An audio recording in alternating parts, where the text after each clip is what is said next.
Okay, picture this. Your TV suddenly screeches with an emergency broadcast, giving you literally one single warning. You've got exactly 30 minutes before an ICBM wipes out your city. So what's your first move?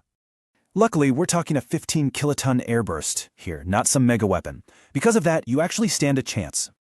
Rule 1. Do not panic and drive. Roads jam instantly. You gotta get deep underground in a concrete basement. Time's up, boom. If you made it to that concrete cellar, congrats, you just survived phase 1. Now, your distance from ground zero decides everything, from instant vaporization right down to severe third-degree burns. Fleeing in a car is a literal death trap. You risk blindness, burst eardrums, or hitting radioactive winds.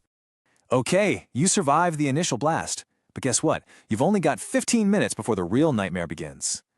Here comes the fallout. Making snow angels in this radioactive ash? Yeah, that guarantees a totally lethal radiation dose. Caught outside, you'll face intense fatigue and severe vomiting super fast. Once those hit, survival is basically impossible.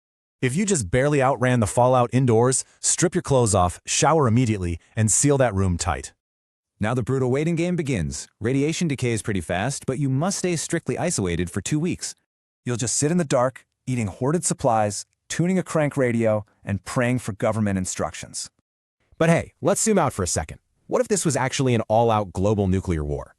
Massive city explosions throw millions of tons of soot way up into the atmosphere, totally blocking out the sun.